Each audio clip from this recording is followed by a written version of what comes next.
This shifter has a couple of crazy functions I've never seen another sim racing shifter with. Mail day for Dan's gaming van again, another package from Moza Racing. Moza sent this over a couple of weeks ago and it has been really tough to stay silent about it, not leaking any of the footage of the shifter before it actually released.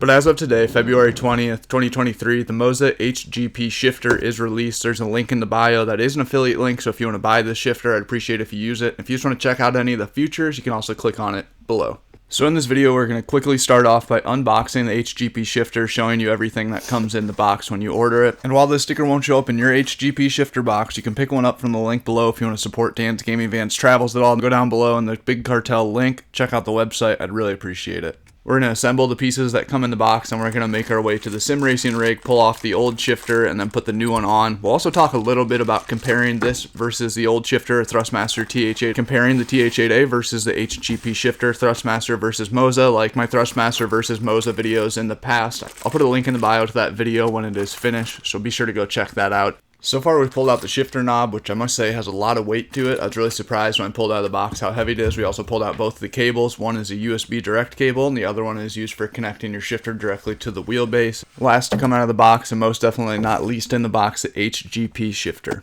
The Moza HGP shifter is made of aeroplane aluminum and it shows. I've had two Thrustmaster shifters throughout the past 5 years, and I've told many people on my live streams that the TH8A Thrustmaster shifter was plenty good enough, and most shifters all served the same exact purpose. There are just a few buttons in there, alright?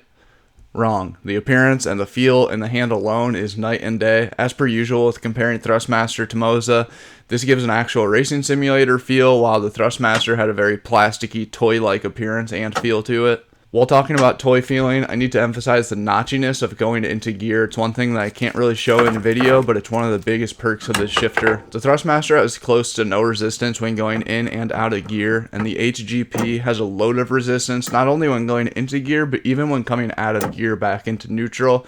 Has a pretty good click going through the motions. While we're talking about some of the shifter's functions and its mountability, we're going to be pulling off the old shifter and replacing it with the new one. I'm going to put up on the screen a dimensions chart of showing where all the mounting points are on the shifter to make it a little bit easier for you guys to know how it'll fit on your rig. And on a quick side note, I must say it looks awesome with the rest of the Moza product. I think Cassie the dog approves. A couple of the really cool features that it has that I've never really seen in other sim shifters. One, it has a rev matching function, and we'll talk about that in a minute. But two, it has a feature that stood out to me, was a locking 7th and reverse gear.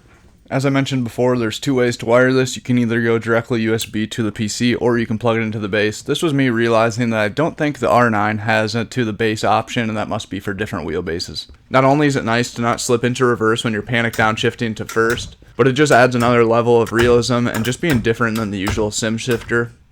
More mechanical movements means more cool in my opinion. So when you try to go into reverse or 7th gear, it locks out and doesn't let you go all the way over unless you push the shifter down first, and then you'll easily be able to slide into reverse or 7th gear. So we went over the full metal construction of the HGP shifter. It's completely CNC machined out of anodized aviation grade aluminum. I mentioned the locking 7th and reverse gear. I mentioned the realistic feeling. It has a shifting mechanism that includes a shock absorbing dampening system. It's engineered to make every shift feel positive, smooth, and very satisfying. One thing I haven't mentioned is it does have replaceable shift knobs, so you can easily screw off the shift knob and put loads of aftermarket knobs on it to suit whatever kind of needs you might have. The HGP shifter utilizes a 15-bit non-contact high-precision angle sensor, ensuring positive and precise shifting and a long maintenance-free life. Mounting is one thing that doesn't get mentioned in videos a lot. It can kind of be a deciding factor depending on what kind of rig you have. The HGP shifter is ergonomically and beautifully engineered and is easily mounted on most sim racing rigs, and for desk users there's also a dedicated desk clamp available separately that you can order so you don't have to drill any holes. It also has a dust-proof cover inspired by real-life cars, which is used to prevent dust entering any of the shifter's internal mechanisms while still maintaining a really sleek and clean look. The last thing to talk about, the coolest shifter this future has, and something you won't see on any other shifter in the market, the HGP offers the first ever intelligent downshifting system designed by Moza Racing. It features an automatic downshift throttle blipping, negating the need for difficult to master heel-toe downshifts, greatly improving the smoothness and the balance overall of the vehicle while performing downshifts. The auto blip function is fully selectable and customizable in the Moza pit house. If you enjoyed the video, click the like button if you want to see more sim racing hardware and gameplay coming from Dan's Gaming Van, the only sim racing van traveling across the US. Hit the subscribe button. You can check out some of our past videos of comparing the Moza R9 versus the Thrustmaster TX and some other similar styled videos. I will be making a Moza HGP shifter versus a Thrustmaster TH8A direct video, and I will also be making a Moza HGP long-term review and gameplay review video showing how the auto shifter works and just kind of talking about it after I've used it for a little while. If you made it this far in the video, drop a comment saying what your very first racing video game ever was. I think my original racing game was Gran Turismo 2, I want to say. If you plan to order any Moza products, use the links below as they are affiliate links. And on that same note, check out the Dan's Gaming Van merch website. Half of my stickers and shirts have a skateboarding and racing inspiration backgrounds, and the other half kind of has some outdoorsy feel to it. So do me a favor, check it out if you guys want to order anything. I'd appreciate it. First order, we'll get a whole bunch of extra stickers and such. But that's it. Thanks for watching. Hope to catch you guys in the next one. Peace.